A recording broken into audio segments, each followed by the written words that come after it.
mom and dad. Your mom and dad. Your mom and dad. Your mom and dad. Well, welcome home, family. It's your mom and dad. Good morning, good afternoon, and good evening. Yeah. I would like to start this episode out by making a formal announcement to Dale. Dale, are you listening? How dare you disrespect the birds?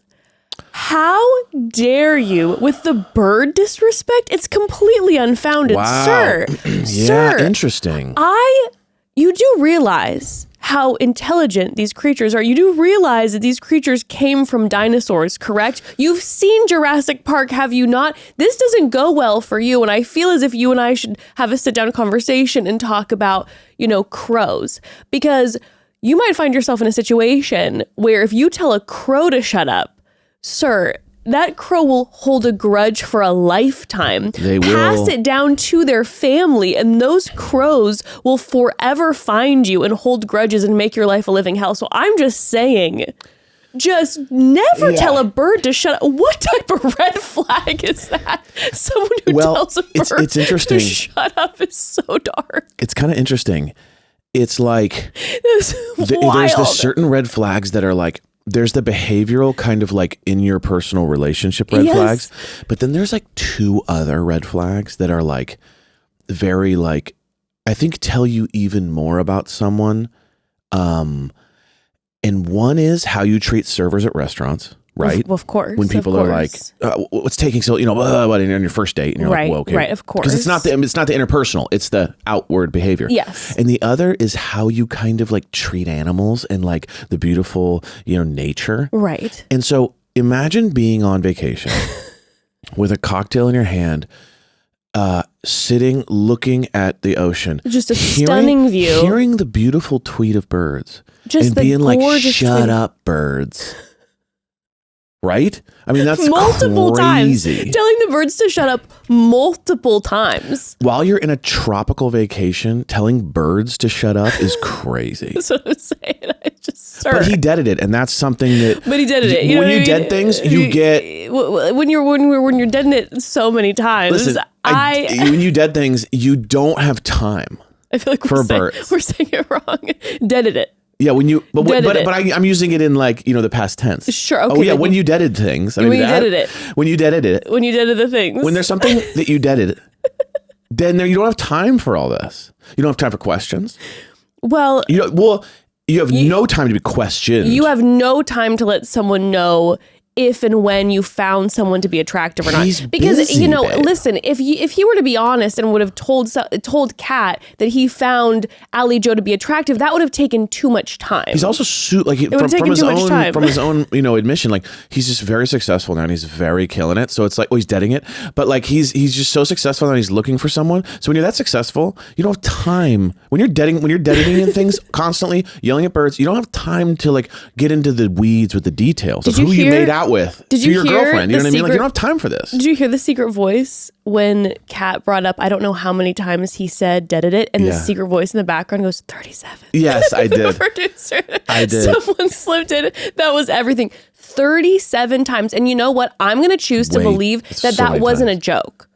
I mean, the amount of times we heard... they obviously cut to it a bunch to make it sound like but it was still, all in succession. the amount of times that we heard him say deaded it, I believe that he said it 37 times. Also, I just want to make this very, very clear. Going into this season of Bachelor in Paradise, we didn't really ever know much about Dale. We really saw him in about 2 episodes during Claire's season. And, he swept Claire off his feet. He swept us all off of our feet. Dale is not what I expected. Dale is not what I expected. See, I did not expect the intense energy of the I know we were joking the past 2 episodes of the billionaire CEO, but truly the energy of manipulative billionaire CEO who, technically owns the resort, but has paid production to like let him participate in the games at the resort. Because by the way, another side note, that's what Bachelor in Paradise is becoming. So I know in the last episode I was saying like I feel uneasy watching this and it feels like it's going to be a horror movie where at the very, very end they're like, and now we experiment and everyone turns on each other and it's Hunger Games. We saw the preview of what's going to happen. And it's turning from just a simple dating environment. We're going from Bachelor in Paradise to a money situation. To a full like saboteur money situation. 5 times the amount that you get on Love Island. 5 times the $500,000 like $500,000 will change your life. Like we talked about, the $100,000 split 2 ways after taxes is not in the current day and age. In the current day and age, is not enough to like burn your whole life to the ground for a lot of these people. But right? $500K? But $500,000 is absolutely enough to be like manipulating people turning on each other, ruining relationships over. Like it's enough money where you're like, you know, maybe not for some of these people who are like big influencers and make a ton of money, but in general, this is enough money to make you go, is this friendship worth it to me? Is this relationship worth it to me? Is this relationship because worth it to me? Because who knows how it's going to be, how they're going to square this out. Like, is it going to be the couple gets the 500 or is it going to be one of the situations where I think like, because they compared it to Bachelor Pad, which I can't believe they're bringing that energy back. Wow. But I believe in Bachelor Pad, you'd end up with the winning couple. And similar to Love Island, it would be like, who are you going to take all the money? Or are you guys going to split it? And so you're also then wondering, is someone going to run with all the money? And I feel in my bones that there are numerous men on this show right now who would take all the money and run. I'm talking Brian will screw over Parisa, take all the money and run. Jeremy will screw over Bailey, take all the money and run. Dale... Well, it depends. He's very successful. He's very successful. So according to his own words, he's very successful. Dale is the billionaire CEO who's paid to be on this show. Quick caveat. At the resort, and he's like the owner, but he's also participating. I thought it was so funny how like minds and like vibes like come together. Yeah. How like those 3 people you just described as the people that would screw everybody over. Oh, you mean they went in the nightmare room together? Are just now the like best 3 friends who converse about their issues. And then when they no one in that room is bringing up like, well, look at it from her perspective. You know what I mean? Like Kat was at least sitting there with all of the women, I think. I mean, or like at least 5 or 6 of them, and 3 of them, or you know, most of them are very sweet. You know, so it was like, oh, you had your Alexes in there, you had your Jills in there. You had a beautiful joining of the minds. You had a joining of the minds. My favorite is Dale going, who's just like me? You two, come with me. I need to bitch about this. No. It was just made me laugh that of the people he chose. Like it was the 3 guys who are being right now kind of like the one who's throwing the biggest fits, the biggest player. You know, it's just very funny. When I saw the 3 of them together, I was like, this is the room of my nightmares. Yeah. But Evan, I swear, the preview that we saw for what this show is going to become, now, as I've been feeling uneasy, and now that I see this is the direction we're heading, it makes me feel more excited, and I'm giddy about my unease because I was like, ooh, I felt this unease from the beginning, and this is what it's going to become. And it's going to become nightmarish. It's going to become sabotage driven, and I think I'm loving it. Yeah. I think I'm loving it. But when I talked about horror movie before, the preview for next week, they have them in animal costumes doing like mating rituals.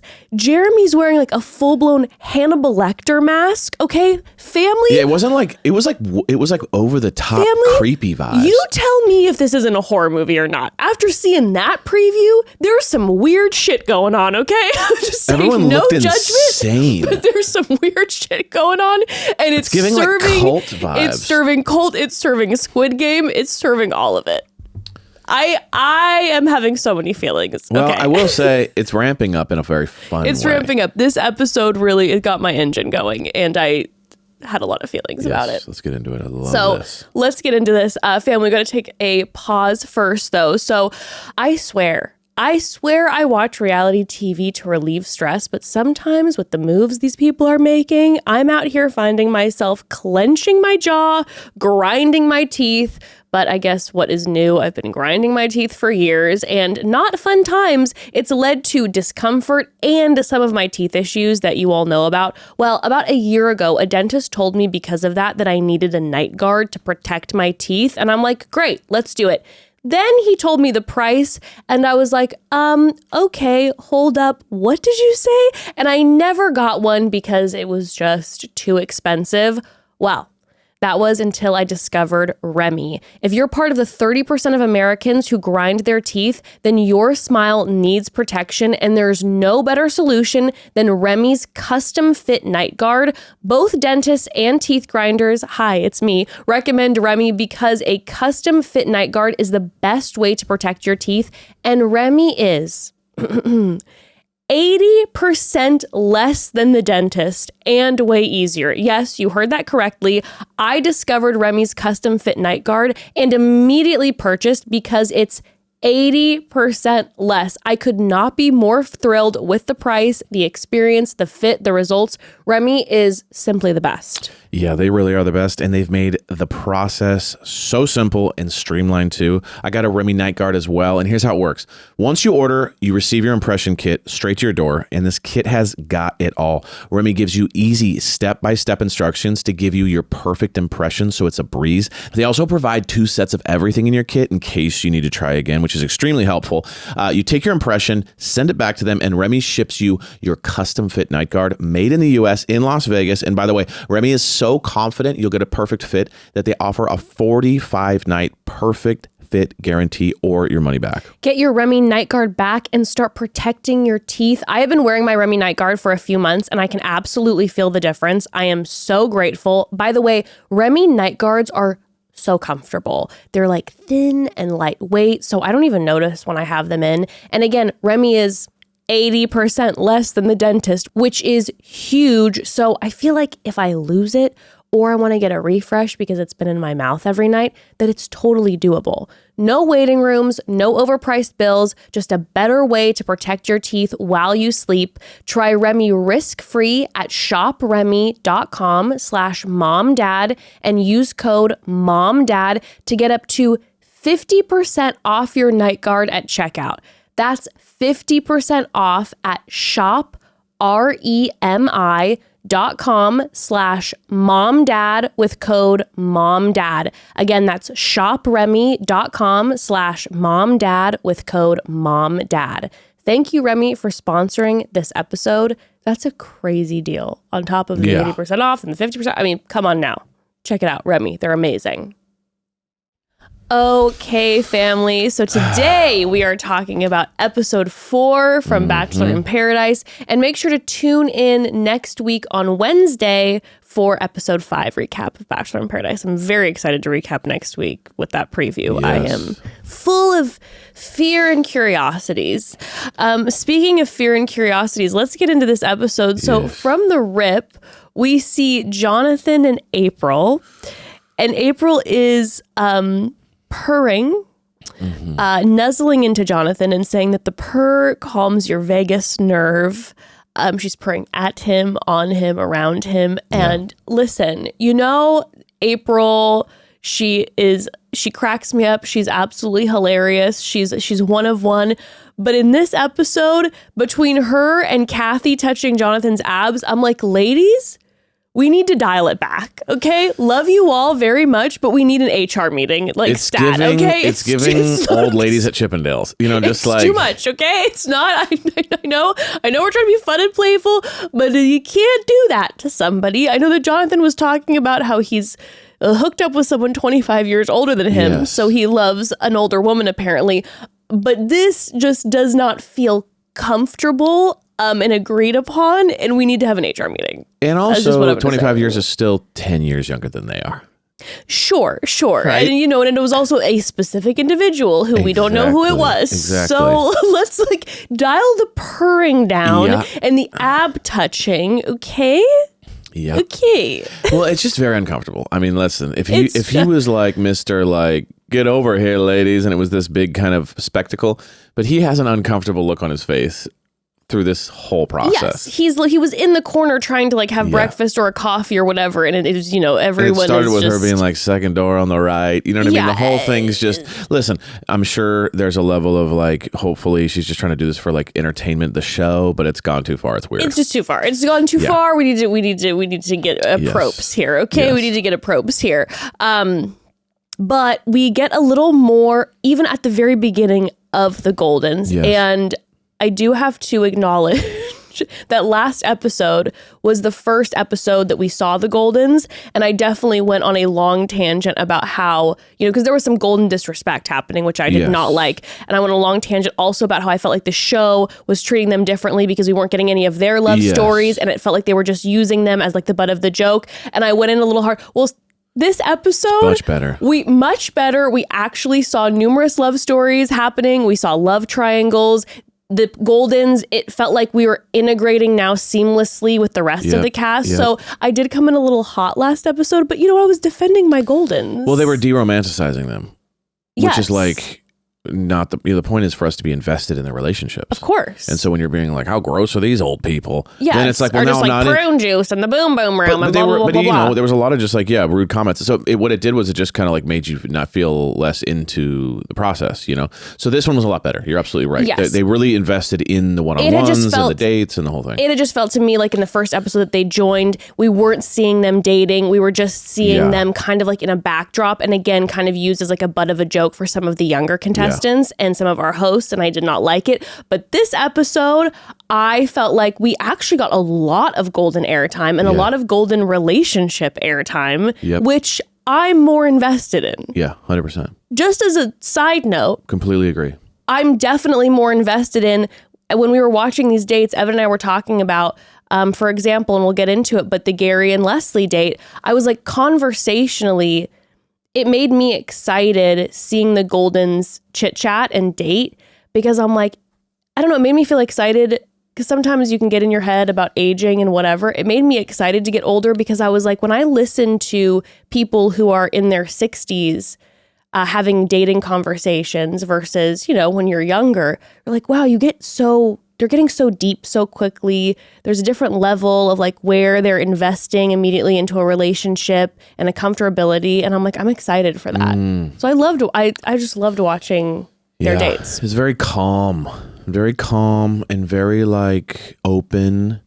And it just seems like they're a lot more interested in the individual, like the insides too. Yeah. Like they're just really like, who are you? What makes you tick? Yeah. I mean, we'll see with Keith and Nancy, because he's definitely interested in the outsides. I'm not talking about. And also. I'm not talking about everybody. We'll talk about Kevin Kim. Oh my God. But they provided all the entertainment. But they really did. Other than Kat and Dale, they provided all the entertainment. Yeah. They carried this episode. They're carrying this, and I think they might carry the rest of the show. We'll see. But I am curious, because we're having competitions happening, like how physical these competitions are going to be. And I'm like, is this going to be an even playing field for people who are in their, early mid 20s with people who are in their 60s? But you know what? I just want to give speaking about entertainment, I do need to give a massive shout out to Kat. Okay. A Kat's shout out. I mean, she is meant for TV. Like, I know everything she does. When you think about her on her first show, electric, crazy, wild. When you think about her in Bachelor Paradise, first round, crazy, wild, going nuts, birthday everything, cake, fights, destruction. Now this one, she's already in a great fight, and she fights amazing too, because she like rolls her eyes. Like I'm not saying it's healthy all the time, but this time she's actually been. I was gonna say, we're gonna get into it, but what I'm just saying is, they like, she's just meant for this. She's meant for reality TV. In the past few seasons of things she's been on, I think she initiated a lot of the drama. 100%. Now in this round, so far she is pretty rock solid. In this round, unfortunately for her, the drama is following her because of Dale. But she's been incredible. Right. She has been I mean, we're waiting for, obviously we'll see some clips later. We'll see what happens, but pretty. But the growth and maturity, and I'm so impressed. And if I were her, I would be being petty as hell, and I'd be losing my mind. And she is like, I just wanted to shout out Kat. I can't. Every time Kat's on the screen, I'm kind of just excited. Yeah, you're like, captivated. what's happening next? No, she didn't give him the rose again. Well, so exactly, but that's a part of. That's what we love. Well, I love again. Strong. That's what she is built for this. Going back to the past 2 episodes where I said Dale and Kat are soulmates. You know, sometimes you say things that you look back on and you go, well, you know what? By episode. You know what? Sometimes your psychic abilities, not so much there. Listen, time could still tell. Maybe she got a little bit excited and she got this CEO energy from both of them. Like we talked about, kind of this gala politician's wife energy. And I still think it's there. But do I think we should have soulmates? Ooh, I don't know about that anymore. But anywho, back to where we were. Sorry, I cut you off. No, it had to be said. It had to be said. Goldens. Back to the Goldens. Yeah. So we're having some relationships starting to form. We have Kathy and Keith who had just had a date that went really, really well. We have Natascha and RJ who are having, from the very top, they were having some moments together. And then we see a moment with the two of them alone. And I loved their energy together. Yeah. They were laughing together. She made a comment where she was like, that gave me goosebumps, where she said, it feels like they could live a life as a loosely fitted jacket, which I think that's one of the most beautiful things I've ever heard, especially when we talked about like in the twilight of life where, you know, you're looking maybe for something different than you were looking for when you were younger. The idea of like a loosely fitted jacket, like something comfortable that you can breathe in. I thought it was such a beautiful description. But it doesn't say exciting, fun, stay young, interested. True. It says easy. It says comfortable. So clearly that's not what she's looking for. You know what I mean? So it was like, it really was like loosely fitted jacket probably meant to her easy, which she's not. She's full of energy and life. Yeah. She's not one of the like, what's up? She's like, boom, bam. She's dancing. You know what I mean? So true. She wants a little more. She wants pizzazz. A little more pizzazz. She wears chairs earrings. You know what I mean? This girl's got like crazy fashion. We live. She's you know what I mean? Young at heart. So yeah, it's true. Well, we think that's going good. They have a quick kiss. Right. But then speaking of pizzazz, we have a new arrival. The king of pizzazz, Golden Gary has arrived. As he says, welcome to Garadise. And when this man steps foot in Costa Rica, the land shifts because every woman wants a piece of Gary. And I'm a little shocked by this, not because I've always loved Gary. Yeah, Gary is electric. Gary, you know, never to me had that like steal your girl energy. Sure. He was just kind of sweet loving guy. Mm-hmm. We didn't know this side of him. Gary has serious game. Gary has serious steal your girl energy. And we didn't see that in the original show. No. But he's got this sitting on his lap. Your eyes are on. I mean, even the young guys are like, yo, I gotta literally, I gotta sit with him and learn some game. It was truly like take notes from Gary. Jonathon needs to sit down and learn some game. I know, watch Gary. Because out of nowhere, he's just like absolutely smooth, fun loving, sweet. He's the energy you want to be around, to be like. I mean, you know what it is? I'm pretty sure if I remember correctly, he lives in Palm Springs. Really? Yeah. And that's just everything. That just like gives me family, you know how I feel about Palm Springs. We love it. Love Palm Springs. This man lives in Palm Springs. It's too hot to be stressed. You just got to be chilling. You got to be chilling because it's 120 degrees out there. And you're just going to these nice, like cool nightclubs, going out dancing at night, having a cocktail at the Tropicana. Correct. Just vibing. He's just conversation, you know. He's got the laugh. Linen fits. Like that's just the energy. And he's comes the guy that in says, and like, what makes you? You know what I mean? Well, I mean 100%. And so he comes in, he brings that Palm Springs energy, and the women are going flailing. The women are going wild. The women are going There's wild. There's a line out the door. Yeah, the men are worried. Big time. Keith's like, oh my gosh. He says, by the way, this is an important thing to note about Keith. Keith, men are men, man. We'll get into it. Men stay men, because Keith, who I'm loving, all of a sudden goes, I'm feeling jealous and I'm kind of tripping out because I really like Kathy. I really like Kathy after our date, and Kathy's flirting with Gary. Well, so they're all like, hey. Keith's nervous in the wings, right? Captain Kim feels like his sights are set on Leslie, and Leslie's chatting it up with Gary. And then we see Natascha having great conversations with Gary, and RJ sweating a little bit. Gary comes in and just swoops everybody. 100%. And Gary immediately, his two biggest sparks were with Natascha and with Leslie. Yeah. And so he ends up asking Leslie out on a date. Yes. And these two go dancing. And I have to say this. So we know from Leslie's season that she's a dancer. Yes. And from Gary's season that his like favorite thing to do is to go out and dance. Yes. And I was thinking about how amazing to meet somebody who loves to dance as much as you do and know like, oh, we get to go out on a regular basis and like go dancing together. Right. Because dancing's something that's like different because you do it as like a partnered team. It's not even like, oh, we both like football, so we go and watch a football game. Yeah. Or we both like playing golf and we go and play golf together. Dancing, you're like touching.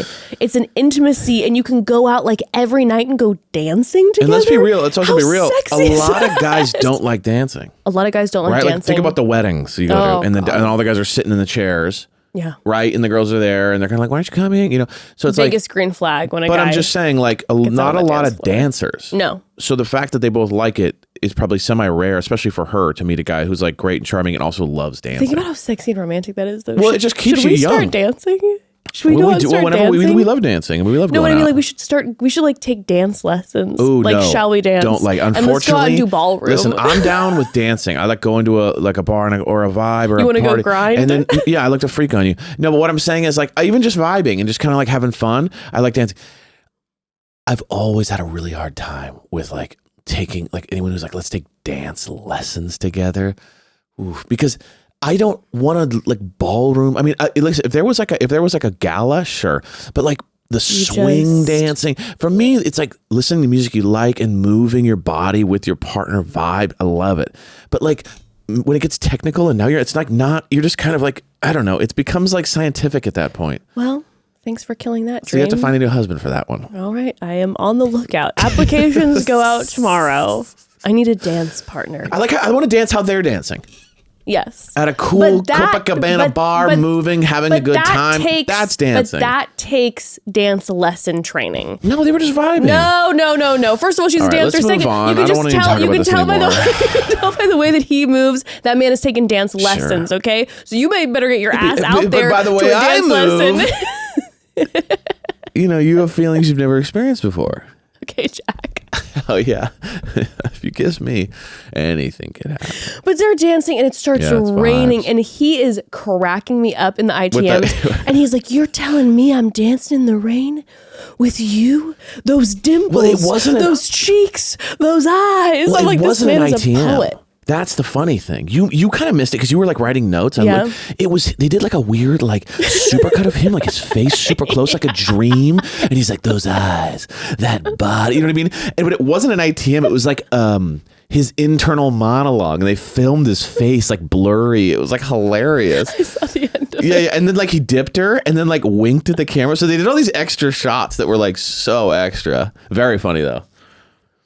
You know what I've decided? I have not liked any montages that this show's been doing. I feel like it's weird and whatever. Yeah. The only montages I like are with Gary. Yes, they're very funny. Gary is like, because Gary, I shouldn't say that. I like it with Spencer and Gary because Spencer and Gary give me the same energy. I both think that they've got that kind of like, there's kind of that nerdy, kind of theater kid almost thing going on. Sense of humor. Yes. But they're in on the joke. Yes. So it's like, that they play to it hard. They don't take themselves seriously. They don't take themselves seriously. And it's like Gary gives a great montage. Yes. Gary gives great montage because Gary is leaning into it and he's fun 100%. And it's like, it feels natural. Yes, I completely agree. The camera loves you, Gary. It does. So these two, I just love though how he's like romanticizing his life. Very romantic. The two of them, and they have they have a really, really great conversation. And Leslie, who can kind of be someone who's a little guarded. I wasn't expecting her to vibe. Me either. To be honest with you. I thought she was going to be like the suave, cool guy. I didn't think she was going to like the, obviously Gary is suave and cool, but he's also very kind of sweet and kind of jolly. And I didn't think that was going to be her vibe. True. So I think he caught her off guard, maybe. She seems to really like him. 100%. When we see later with the rose, she was like totally thrown off guard. Like I was going to give her the rose. She's like vibing him hard. Yes. And as soon as they're done with their date, she's like, I'm giving my rose to Gary. I really like Gary a lot. I want to get to know Gary. And not only that, she was kind of like definitely checking out any woman who was talking to Gary and being a little protective. She likes Gary a lot, these two. Leslie and Gary, we shall see. And he seems to really like her a lot too. So we shall see.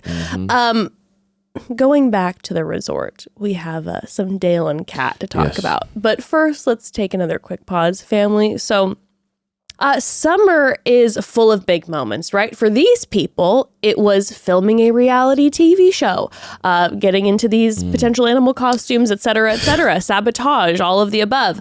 For us, the summer might look like weddings, vacations, and endless photos. But on a personal note, when I was dealing with hair thinning and shedding, showing up and being present in those moments felt really tough. I can't tell you how grateful I was to discover Nutrafol. Nutrafol takes a whole body approach to hair growth, working from the inside out. So the sooner you start, the sooner you'll be feeling confident and focusing on what matters most to you, as you should be. I had heard about Nutrafol's amazing results. So almost 2 years ago now, I decided to try it for myself. It has become one of my favorite things ever, okay? Since taking Nutrafol, my hair has grown so much when it sure wasn't growing before. I have way less shedding, which is a massive deep breath for me. My hair is shinier, it's healthier, it's incredible. I mean, if you're watching the YouTube, you can see the length, the thickness. I mean, it's incredible. It's just, I cannot recommend Nutrafol enough. I've recommended it to so many of my friends and family since, and all of them are so wowed by their own results. Nutrafol is the #1 dermatologist recommended hair growth supplement brand, trusted by over 1.5 million people. See thicker, stronger, faster growing hair with less shedding in just 3 to 6 months with Nutrafol. Yeah, I've watched Jess's Nutrafol results happen before my eyes. Look at the flow. Look at the sway. It's like a waterfall. Nutrafol is amazing, and here's some of the reasons why. First, thinning hair is different for everyone, so a one-size-fits-all approach to hair growth doesn't really cut it. Well, Nutrafol has multiple formulas for men and women that are tailored to different life stages, such as postpartum or menopause, and lifestyle factors such as plant-based lifestyle, so you can get what you need. And while many supplements rely solely on ingredient studies, Nutrafol actually clinically tests final formulations to ensure their efficacy, and the results are incredible. And do not forget that with Nutrafol, building a hair growth routine is easy. You order online, no prescription needed, enjoy free shipping, automated deliveries, and up to 20% savings with a Nutrafol subscription. Plus, get free naturopathic doctor consults and a Headspace meditation membership. They are truly my forever love. Nutrafol will forever be my forever love, okay? Start your hair growth journey with Nutrafol. For a limited time, Nutrafol is offering our listeners $10 off your first month subscription and free shipping when you go to Nutrafol.com and enter the promo code MOMDAD. Find out why Nutrafol is the best-selling hair growth supplement brand at Nutrafol.com, spelled Nutrafol.com, promo code MOMDAD. That's Nutrafol.com, promo code MOMDAD. Okay, so back at the resort, we have Dale and Kat who are cozied up, and they're like, look at us, so beautiful together. Looked serene as hell. Shut up, birds, but other than the birds. Already starting off on a weird vibe with when that. he said, like, shut up, the birds are fighting, he's like, the birds are in a toxic relationship, we aren't. I'm like, that's weird. Cue toxic relationship. That's some weird. Like, that was like some weird Universal shit where it was like, you just say it and then it becomes you. It becomes you. So she says to him, are you still open to explore? And he's like, no, not really. Not really is great. Not really, because then he can go back later as much and be like, well, as I you didn't would say think. no. What does that mean? Not it wasn't really? a hard no. Not unless someone like pass. super hot and awesome comes in. Like next week. Like, listen, I'm not interested in people that I'm not attracted to physically or spiritually. Other than that, I might be. Yeah, maybe. So but not you really. Draw whatever not. Conclusion. As of listen, right now, as of we're now, good. Unless someone better comes along, I'm not interested in pursuing. So no worries. So you don't have to worry about it. She said, did you and Allie Joe kiss outside of the kissing challenge? And he takes a long pause. He's like, shut up, birds. One time, which is so funny because not only is it a lie. Yeah, not only is it a lie, but also like that changes anything. It took that long for him to even say a lie. He's like, so it's like he takes a long pause. I say no? Okay, shoot. There is cameras, but there's a chance I didn't get all of it. One of them we were kind of hidden in a bush. One half. So we'll just say one because maybe the cameras we were kind of behind some like palm leaves. So one time. One time's great. One time because also she ran out. So maybe she's testing me because she was out in the water when I kissed her that one time. So then she'll say, oh, I saw you the one time. Maybe it's a test. So I'll say one time.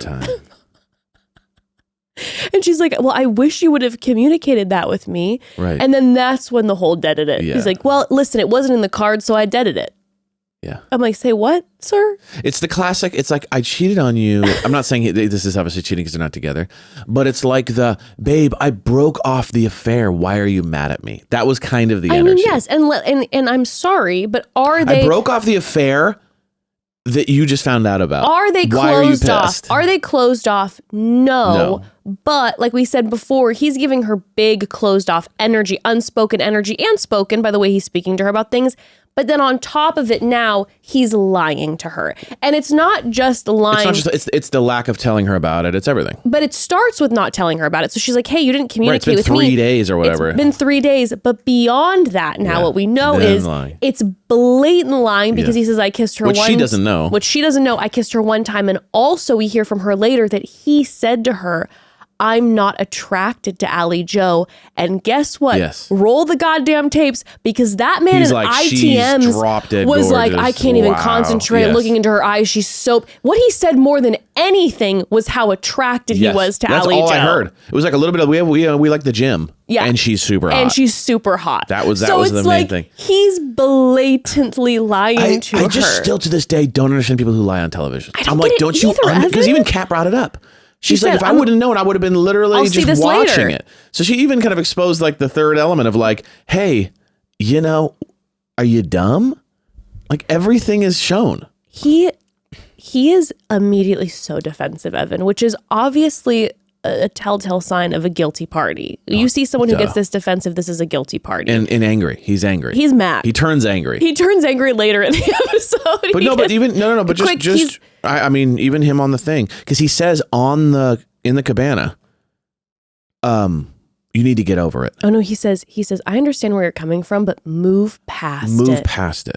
Oh. Right? So it's like he's telling her basically she's ridiculous and that she so it's just like, I don't like, and this is kind of what the whole episode becomes about with Dale, is angry for making him feel the way he doesn't want to feel. It's not even about, it's like his whole thing is like, you made me anxious. Yeah. I don't like that feeling. Now I'm mad at you. Yeah. I don't like to get that feeling away from me. Exactly. It was like, that was kind of the whole thing. You need to get over this because I don't like the way this feels. And then they continued, we were raised differently. Because it's because he's not saying we were raised differently. Like it's just, oh yeah, we moved differently. He's saying, I was raised to keep privacy, respect.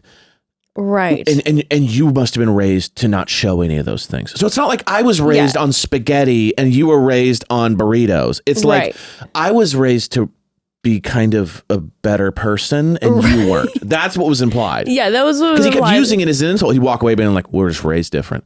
But you don't say that if it's just like you're just describing basic things. You guys just have different sensibilities. I am more respectful, kind, interest, whatever. I move better than you do. Yes. Which is what that was saying. It was extremely insulting. And I mean, obviously we'll continue this conversation, but this is the beginning of the absolute spiral that is this episode with Kat and Dale. Yes. It's crazy. But immediately after they have this conversation, she's rattled, understandably so, because this man was so defensive. She can tell like, oh, so he wasn't being honest with me and he's being so defensive and he's telling me to move past it and he's not hearing what I'm saying at all. And he's getting agitated with me when I am, by the way, calmly communicating with him.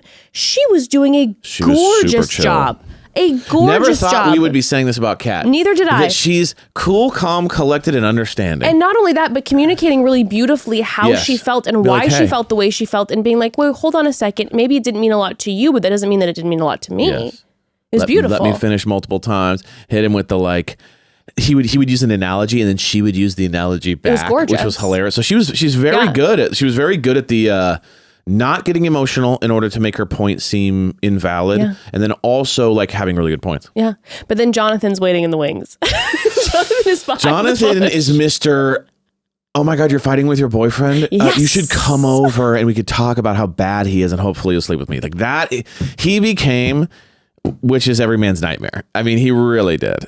It was not a good look. In my opinion, No. I thought it really lowered how I feel about the way he was moving. Granted, it's Jonathon... a desperado. I love Jonathan. He seems like an amazing guy, but he really became desperate in this episode, and it was kind of pathetic. Jonathan has not been moving well in this Once season he got turned so down by far. Alex, that was it. He hasn't been moving well. He lost and like it. I've said many times, you know, I like Jonathan a lot. But so far this season, I've not loved how he's been moving. Tough looks. And I feel the only credit I'll give this one is that Kat was the person he was interested in day one. So to his credit, when it comes to Kat, day one, he came out and that's who he was pursuing. And he was actually like pursuing her. And then she shut him down to go with Dale. So I get that there's a little bit of like, now there's an open door. But using her sadness to try to hope to get the rose. To try to get a rose is different than like they break up and then the next day he starts talking to her. He's very blatantly serving. One fight. Unfortunately, he's very blatantly serving. I will do anything to get a rose. Yes. And instead of like, I want to meet somebody. Exactly. And I think to us as the audience, we don't like that. Yes. Even though we know this is all reality television and people are trying to get famous, we don't like the feeling of knowing that don't be obvious about it. You're not here for love as much. You're here to stay. This is fun. And for screen time. Exactly. Like you feel it as the audience. You're like, you're removing, Jonathan, right now what you're doing is you're removing us from the fantasy. Exactly. And we don't want to be removed from the fantasy. But he swoops in and he's like, yeah, you want to come over and talk? And it just becomes like a tell me how bad Dale is energy and how much you don't deserve that. That's what it became. Well, as the night of the rose ceremony is looming and we find out the women are going to have the power, 3 men are going home, 2 Goldens, one of the younger men. We see a few of the couples starting to like solidify. Bailey and Jeremy are spitting gum back and forth into each other's mouths and like Lady and the Tramping it like spaghetti. And I do feel sick to my stomach, but you know, to each their own. Yeah, but whatever you want. The gum Lady and the Tramp moment, I'm just like, Bailey, Queen, go talk to Andrew. I know Andrew's talking to Alex, but like, get away from Jeremy, please, for the love of goodness. This resort is apparently about to get shut down soon and become a full-blown a Hunger Games zone. So you're going to be fully locked in with Jeremy. And we see a preview of Brian using sabotage to be like, Bailey, by the way, by a bonfire somewhere. By the way, did you know that he called Susie and asked for her back? And it seems like it's numerous weeks down the road. This is just, again Bailey, though, get away from him. I know. Find a suitable man. To think that relationship's not going to burn in flames is hilarious. To think that's not going to happen. I mean, oh gosh, she's just so awesome. And he's just Jeremy. Yeah. But we have Andrew and Alex and it's really taken off. Quickly. She has massive butterflies. She's like, what did she say? She says like, I know this is embarrassing, but like, I look forward to waking up, like, cause I know you're going to be there. She goes, I can't wait to go to bed to wake up to hang out with you. It's like, that's massive. And it feels like this is unusual for her, at least from what we've seen. She, seems to use kind of humor as a defense mechanism. She's always very like playful, kind of awkward. On Grant's season, she would flirt and be playful with him, but there wasn't this like, I am a smitten kitten. Like, there's a lot of guys that think Alex likes them. Sure, of course. She has that energy. She's for sure. very like kind of charming and playful, sweet and big smile and playful. And so I'm sure most guys are like, whoa, she likes me. And then she always kind of has to awkwardly be like, no, I don't like you. So the fact that she's kind of saying all this to Andrew really makes, clearly they have a vibe. And by the way, there's your answer right there. We'll let you know if we're interested.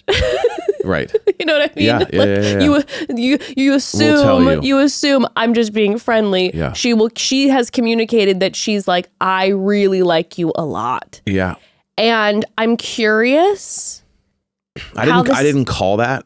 So it's interesting because I feel like they're both kind of the same almost. Like they both are sweet and fun and smiley, and there's not like a different vibe there. So we'll see if it lasts. The only thing that I'm nervous about is I don't know what it is. But there's something about him that I feel like her being so communicative right away and being like, I really like you, might give him like, well, we're too locked in. Like he might throw on the running shoes and like ditch. Like it's a little bit like it's too much. And I think what might keep maybe him locked in is them partnering up for the competition part of this.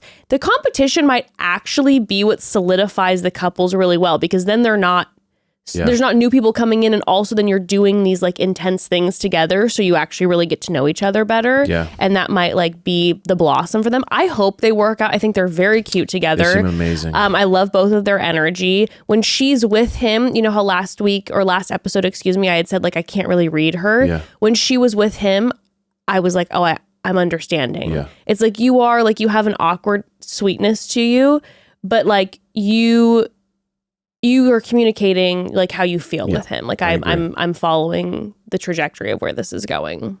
So we'll see. I agree. The other big thing that happens before the rose ceremony, which absolutely was bananas, okay, was all about April. The April and Kim thing was epic. So April is trying to figure out who here is going to get her rose.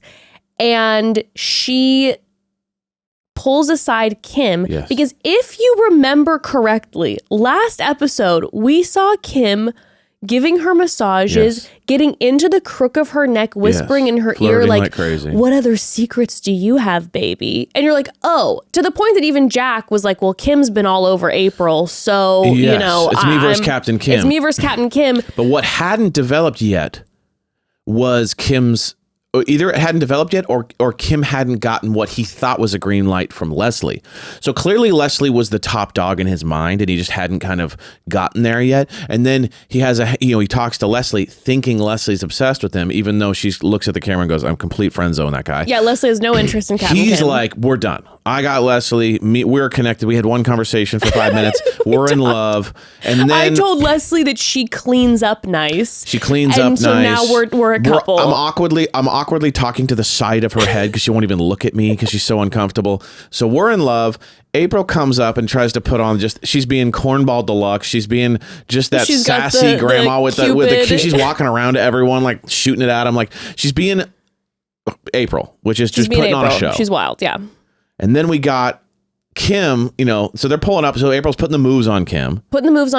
They sit down and she then we have a big moment of sincerity with April where she's a little bit like, I feel like we really work together because I bring this out of you, you bring this out of me. And I feel like it's really good. And she leans in to cuddle him and he gets really quiet and then fully shuts her ass down. He has no game. Zero game. He just says it. He's like, reporting for duty. I don't like you.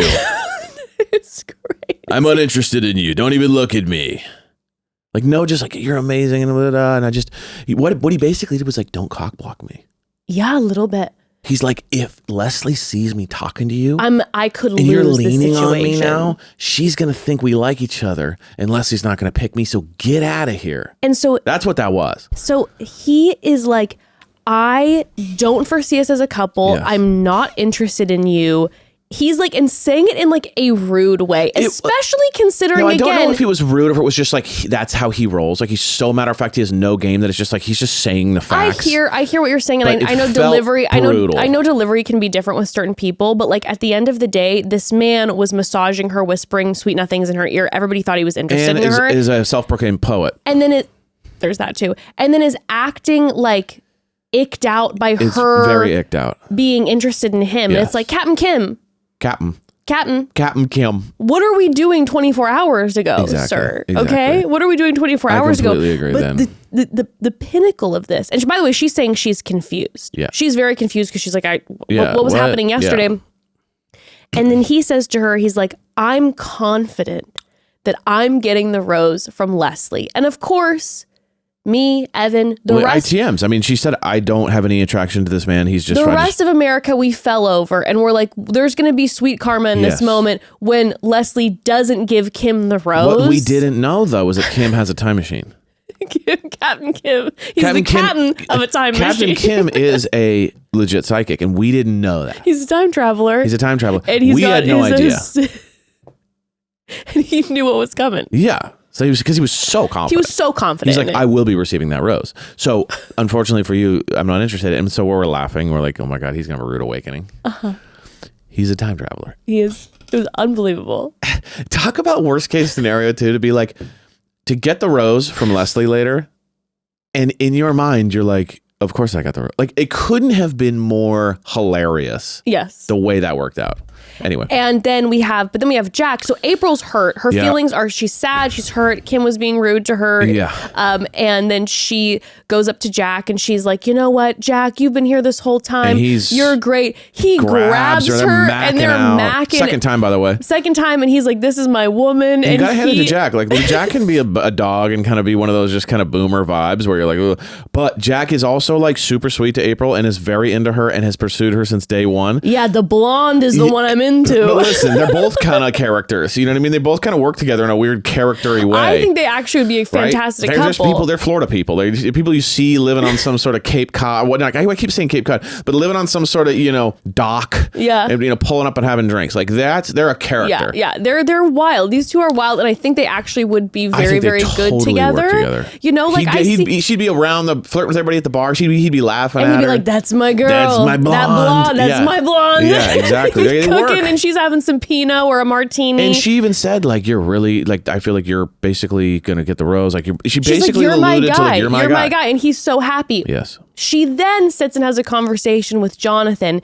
and she's like, okay, well, like, have you found your person? And he's like, no. And she's like, what's happening with us here? And I think she has this like moment of like, we see each other because we're both catches and no one is like interested, even though I'm like, April, you just got Jack just macked with you. Right. And she's like, why is no one here for me? And she also said, if I could, I would give you the rose. She said, if I could, I would give you the rose. She didn't say I'm going to give it to you. Jonathon, if I was younger, I'd be jumping your bones. I'm like, again, April, let's just turn But also, aside from how weird that is, she also just kind of made it clear that, like, I'm not going to give you the rose.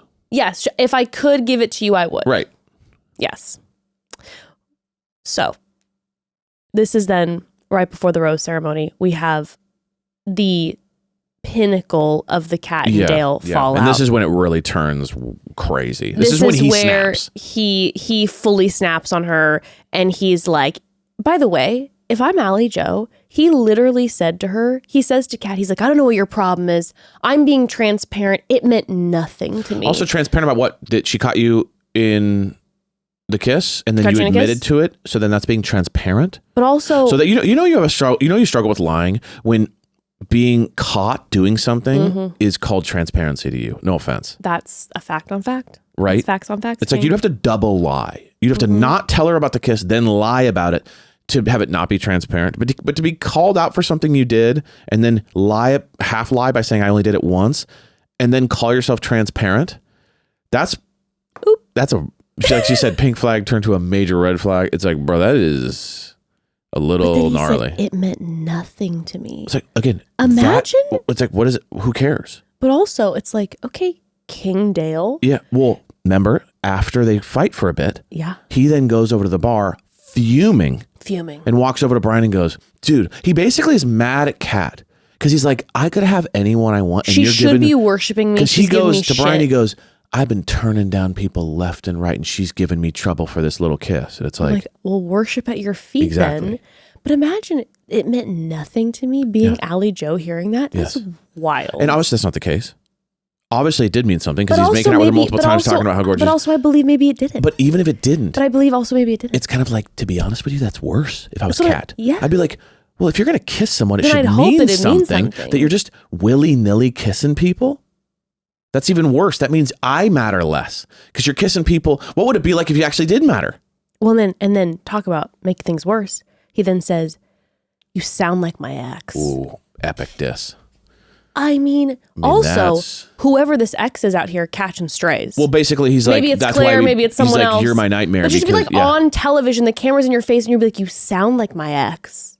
And the ex is like, well, I'm really glad that relationship ended because that was an interesting diss there. That was the total just kind of like, that's the worst thing you could say to someone. Like basically saying, you're acting like what I hate. He's saying deaded it 100 times in this conversation. It was like it was crazy. You could tell. I loved how much she hated it. She hated it so much, but you could tell she was like obviously so deep in this conversation, but that was so ridiculous that she almost started laughing like in the heat of the frustration numerous times because it's like, did you seriously just say deaded it? How can you find another way to use this phrase? Like, where can you put this? Where can you insert this phrase? And my number one most favorite moment. Oh, also, quick side note, is what was like ultimately wild on top of all of this is that he was like, how could she do this to me right before the rose ceremony and cause me stress? Like you said, it was all about his feeling. It was all about, I don't like this feeling. And he said, I'm going to remember this. He goes, I'm going to remember this. And he goes, just give me the rose. Yes. He's like, I know she's going to give me the rose. Just give me the rose. What are you doing? And I think in his like ego perspective that he thought that like she was intentionally, that he literally thought he's so caught in his ego that he's not even able to hear what she's saying about the fact that he's been lying about Allie Joe, that he's like, she intentionally, think about that arrogance. Thinking she intentionally didn't bring this up until right before the rose ceremony to upset me, and I don't want a relationship like that. He's looking at it like she's holding it over my head for fear that I'll collapse. But that she's manipulatively doing it right before the rose ceremony to cause him stress instead of being like, she literally just found out that you were lying. Yes. Or that you weren't, she doesn't even know about all of his lies, but it's like, that you didn't communicate that. That's a good time to bring it up is before the rose ceremony to be like, should I choose you? I would think so. But he's like, give it to me. Knock it off. My most favorite moment, iconic, was when Gary was talking to Dale. And Gary... Well, Dale's bitching at him about it. So it's like, clearly like he's looking at him like, dude, what's wrong with this girl? And Gary just goes, let me finish my thought. Which was super interesting. I did not see that coming. Now... Iconic part behavior. Of me, it was like, what? He must have just been talking over Gary. Because for Gary to feel that way, it must have been bad. Well, and then also when Gary says in the ITMs, he's like, man, Dale, some of these young people, you are really lacking wisdom. And it was like, that's Gary, a lot to say that about someone. But think about this. It must have been such a feeling for Gary of like, especially being an older man, like having a conversation with Dale, that Dale was just talking over him, probably wasn't listening to telling him how it really is. Yeah, and wasn't listening to any of Gary's perspective. Exactly. I mean, talking to Gary probably the exact same way he was talking to Kat. Exactly. Where it was complete disrespect. And then Gary's just like... got an ego on him. Dude. And Gary's just like, let it go. Yeah. Everything to me. I'm like, take some notes, Dale, from Gary over here, who's being a charming sweetheart deluxe and is still being chased by 500 women and finding himself in a love triangle. But being honest, regardless. You know what I mean? Mm-hmm. So then we get to the rose ceremony and the women are handing out roses. So Parisa gives a rose to Brian, Bailey to Jeremy, Alex gives her rose to Andrew. They have an awkward kiss. I was cracking up. I'm like, even when she's so super into somebody, the awkwardness prevails.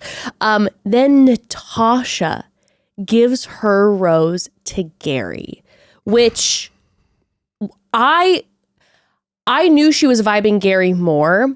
But I thought she was going to give it to RJ because it seemed pretty clear that Leslie and Gary were going to exchange roses. And so that she would able to have the option to keep, get to know both people. This is also the difference between the Goldens and the Youngs. Yeah. The Youngs are all gossiping together, talking constantly. True. There's strategy involved. And they're also just kind of like very aware. The person comes over from the date, sits down with all the girls and goes, oh my God, I had the worst date. I had the best date. Yeah. I'm really interested in him. Everyone knows what everyone feels about everything. Yeah. The Goldens, you could tell, are so over that they don't even talk about who they're interested in together. True. So Leslie has no idea that she was even going to do that. True. Where all the other people know exactly who's everyone's choosing. Yeah. And I think too, just to your point, the young people are thinking about strategy, about followers, about Instagram. Also way more insecure about where they're at with everybody. Right. So they're like over communicating. But I'm just saying, I think they're also then thinking about strategy. Yeah. Like if I keep this person in, then maybe I'll have two options. Sure. Versus some of the Goldens are just like, no, I like this person more, so I'm just going to choose them, even if that means I go home. Exactly. So yeah, Natascha, it was like, I was hoping that she was going to choose RJ so that she could keep developing her connection with RJ and Gary and keep getting to know them more. But she chose Gary. And then after that, Leslie comes in. She was planning on choosing Gary. Exactly. She's thrown off. And so she goes, Captain Kim. And we're like, and he's how? just like, as I said. As I knew before. I mean, as the cards funny. predicted. I mean, and now he's like writing her, And now this man is like, oh, it's my Juliet. She's in love with me. Yeah, it's wild. But then we get the great travesty of all time. So then, but then Kathy gives her rose to Keith. Jess gives her rose to Spencer. Jill gives her rose to Sean, and Sean just goes, yeah, I'm excited to stay here longer. He doesn't say anything about like, no interest it's been nice in to get to know Jill. Then Kat gives her rose to Dale. I'm like, my God. I mean, we're not shocked. We're not shocked, but I was like, Kat, no. I was like, Kat, you were doing so well. Yeah. You were doing so well. You were there. You were almost there. You could have gotten rid of Dale, kept Jonathon. The shift of the whole end of this would have shifted because she keeps Dale around. And then April gives her rose to Jonathon. And Which was wrong on every level. I was really upset about it. Love Jonathon. He doesn't deserve to be here anymore. He hasn't made a connection.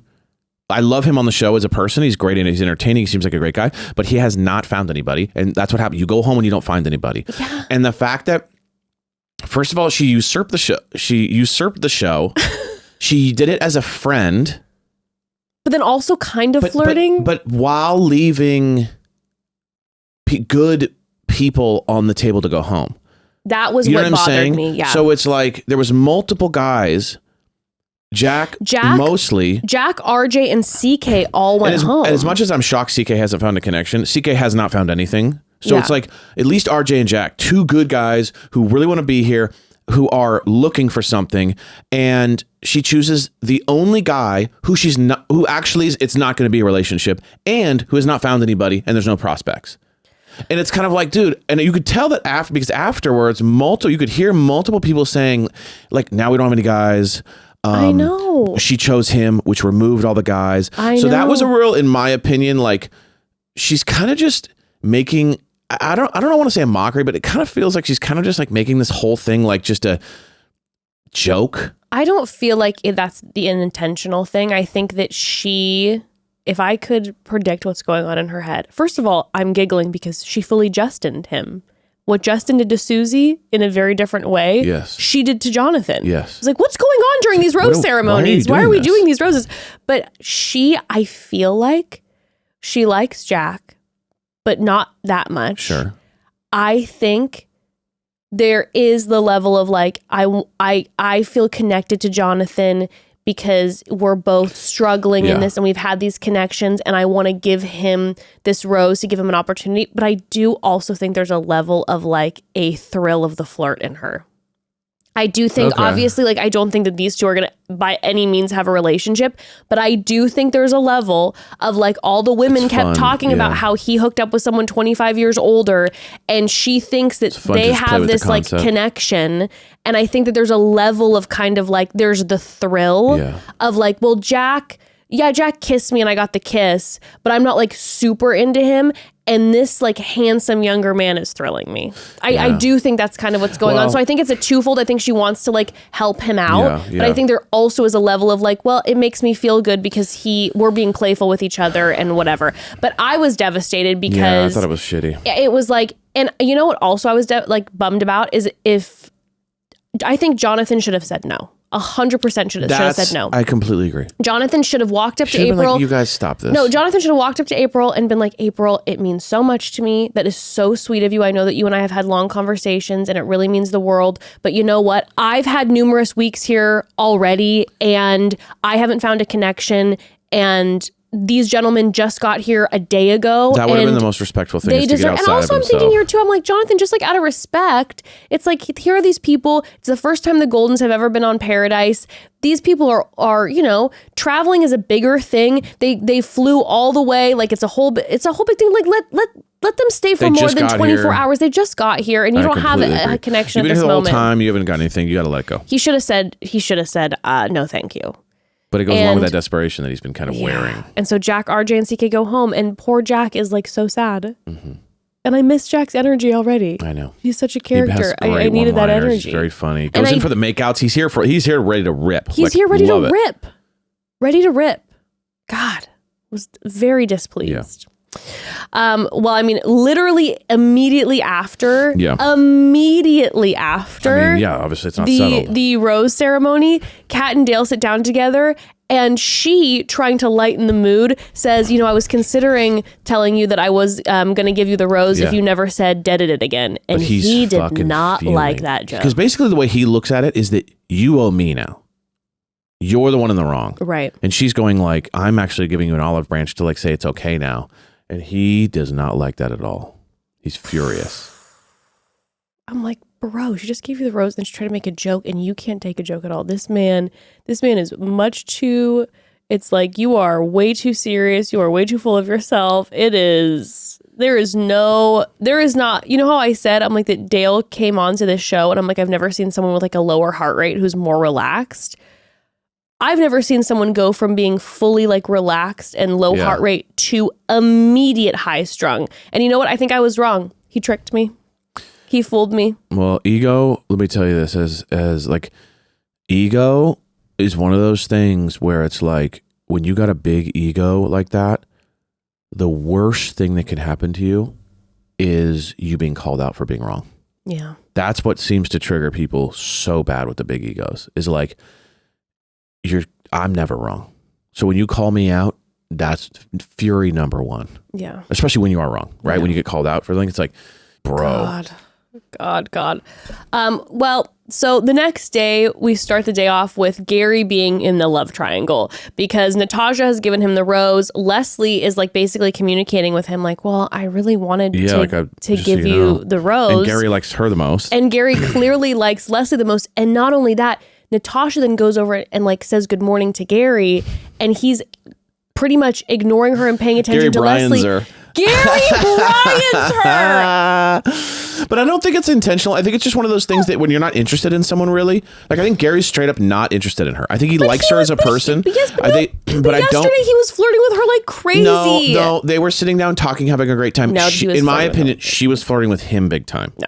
I think she was very into him. I think she was giving it to her all. I think he's a very sweet guy who's entertaining her, but I truly don't think he's that interested in her. I think it was mutual flirts, and he would have taken her on the date if he was that interested in her. He was in between her and between Natascha and Leslie. But I truly do believe that he's locked in with Leslie in his mind, and I think that when there's nothing, I gotta hand it to that feeling though of like when someone's really into you and they think that you're into them and you're not really into them, and they're kind of like coming on to you. That feeling of anxiety is kind of a thing. But if that's true, you need to communicate it. Obviously. And not just let it sit I'm not there. saying he's doing the right thing by not saying anything, but I'm saying it is a real feeling to be kind of like, when someone's thinking that you guys are like together. Listen, Gary, I love you. Literally, I love you so much. Please, I'm begging you.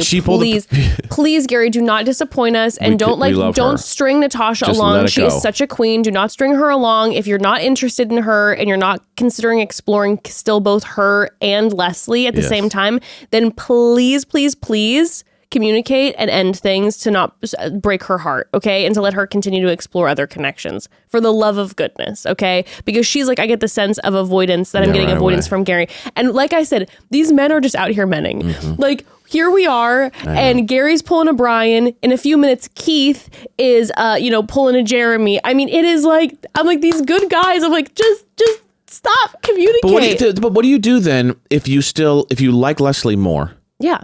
but you like other people a little bit, or you're still interested in kind of seeing what happens, but the other person is kind of moving too fast.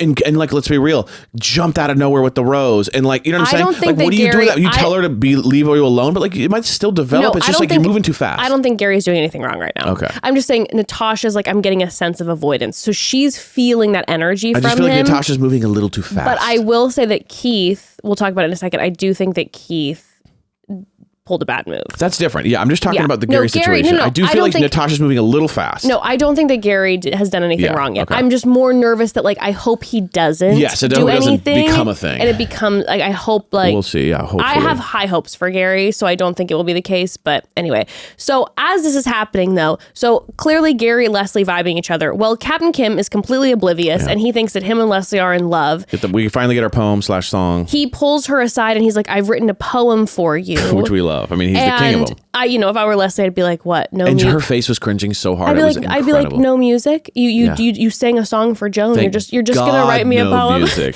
He says that the title is "The Lady with the Rose." He's a very literal poet. I will say this. Very literal. Innuendo is not his strength. Yeah, he's just like, metaphor, not so much his strength. You were standing up there, giving me the rose, I suppose. I thought it would come to me. And yes, I agree that I would like to see that rose come to me. You are beautiful, and I am full of affection for you. And it's like, you just said sentences that occasionally rhymed. Like, there was no poetry about it. He literally just recounts events. And there's nothing about it that's poetic. It's just recounting events that have words at the end that rhyme. You know what was making me laugh so hard was that Leslie's sitting there and he is serving the most literal poem I've ever heard. Like you said, it's just history. No metaphor. It's just a history. It's just a documentation that rhymes. And all I could think about was I was like, Prince wrote a song about Leslie. Oh my God. Like that's her. If you're going to be artistic with her, that's her threshold. Like Prince. Fucking Prince. That is the beauty of Kim though. Kim is so oblivious. Like what makes him write these poems and songs is a superpower. When you have no self-awareness. True. It's an incredible superpower. Or you just don't care. You know what? Because in my head, if I was dating Leslie, all I would ever think about is the fact that Prince wrote her a song. And so I'd be like, well, I'll never do anything artistic for you. I literally be like, all of my shows of love for you will be things that aren't artistic at all. Yeah. Cleaning, dishes, words of affirmation, building stuff, cooking for you, constructing things for you, but I'll never even think about writing a song or a poem because Prince wrote a song about you, okay? Yeah. So like that's where Kim, you're like, well, you know what? I guess he's like, fuck it. You know what, too? Kim probably after the Mansion Men hit as it was, and he had the gay men's choir, remember show? He probably is like, I'm the new work Prince. Out for Kim. Everything works out for Kim. Everything turns up Kim. But it's funny because he's not in on the joke. So it's almost giving like, it's like he doesn't realize it's funny. He thinks the gay men's choir came out because it was so good. That they were like, we have to cut this. He think Leslie chose him because he's amazing. Yeah. So it's like he gets these wins that he doesn't deserve, but it reinforces his like delusions. Everything turns up Captain Kim. Captain Kim. The way you see Captain Kim is crazy. All right, let's go.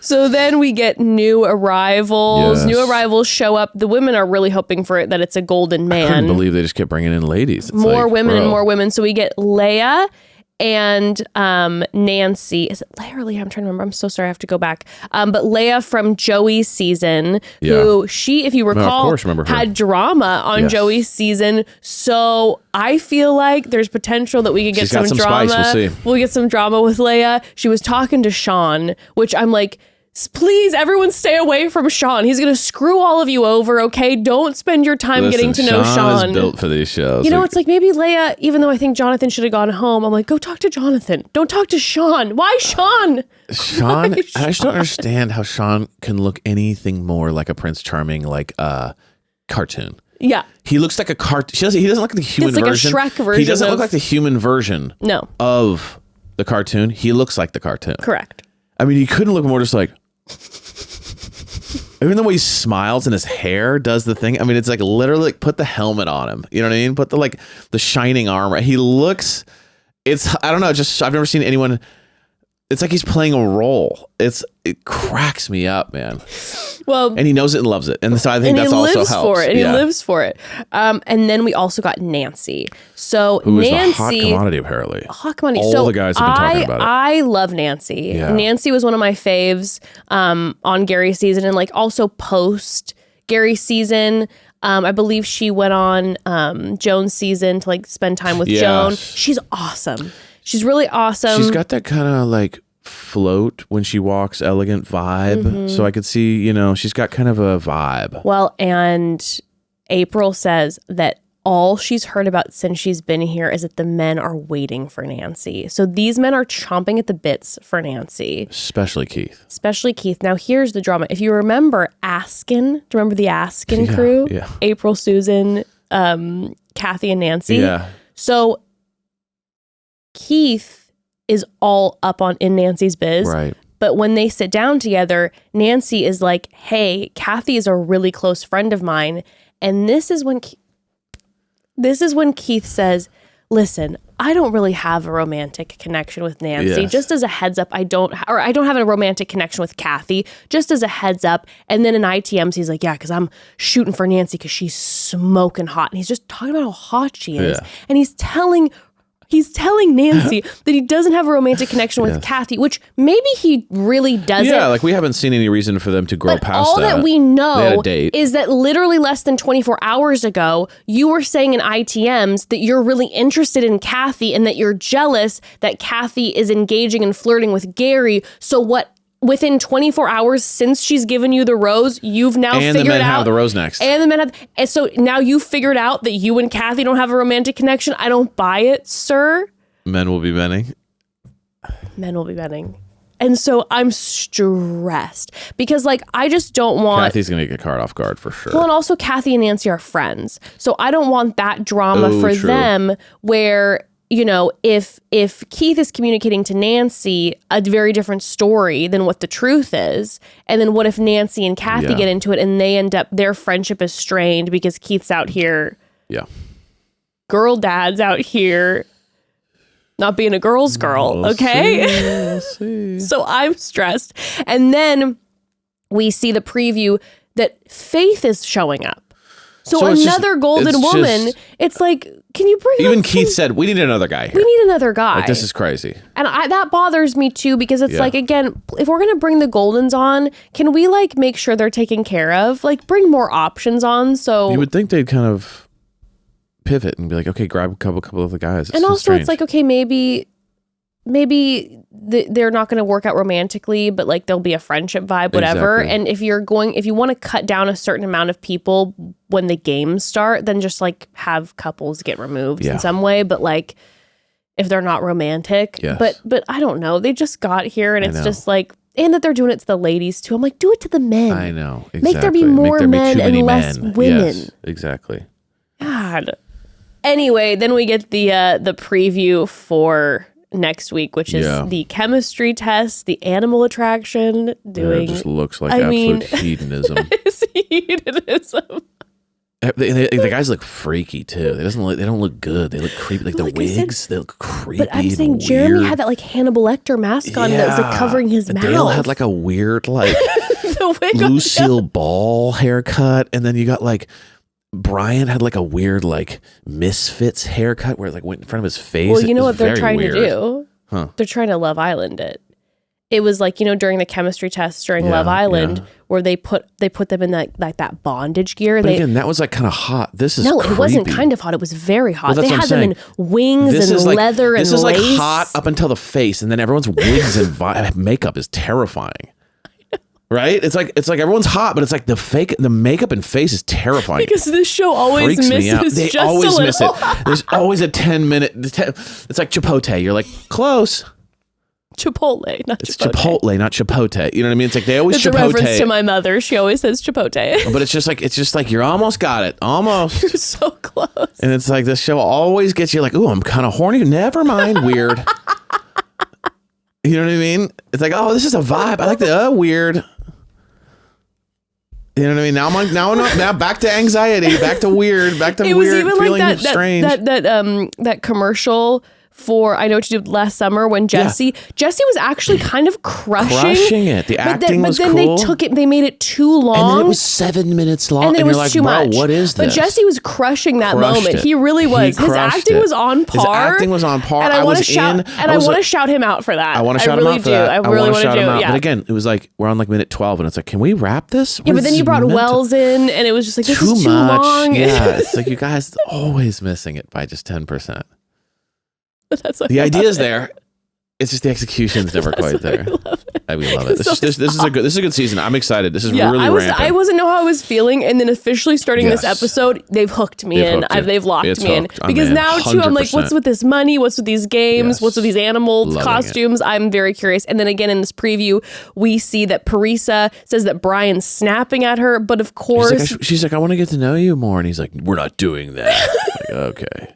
And then we find out Dale is saying that he's open, and a new girl shows up, and he's like all really over this new girl. But then he's like, Jonathan's trying to sabotage me. He's like, I want both. I want the girl to want me, who I dissed, and then I want the new girl to want me. I'm King Dale, so everyone should be with me. Which is how he feels. Really, and then we hear Kat saying that she's going home, and then we have. We hear there's going to be no more new arrivals. There's going to be relationship test after relationship test. Some of them look harrowing. We hear about the 500K Bachelor pad, but a whole new level, which I'm very excited about because Bachelor pad was messy. The only thing I don't like is the no new arrivals. I like when they keep bringing people in. I know. I wish they would have just. But clearly they've got some game thing worked out, so it's. But if they would have had if they're doing the game thing, and then every once in a while, one of the challenges, like how they do with Love Island, brings in a bombshell, and they have to make out with this new person, and it's like, and then it's like, are you going to switch this? Then they get to stay there for 24 hours. It's like, will you switch your partnership? That's the fire that's where shit. It gets that's the shit that really gets. And they have enough people to do that, so I don't know why they're not doing that. Yeah, but anyway, I'm very excited. Yes. I can't wait to watch this next episode. Great. So family, tune in on Wednesday. This coming Wednesday, where we will be discussing the next episode of Bachelor in Paradise, and maybe we'll be costumed as well. Maybe we'll be in these full animal costumes if I can find some in time. We shall see. We will be showing up. But we don't want to turn you on too much. Listen, I'll make sure the makeup doesn't turn you guys on. And the weird haircut, okay? I'll creep you out. And you, family, we love you. Have a great rest of your week. Yes. And we'll see you next week. Bye. Bye.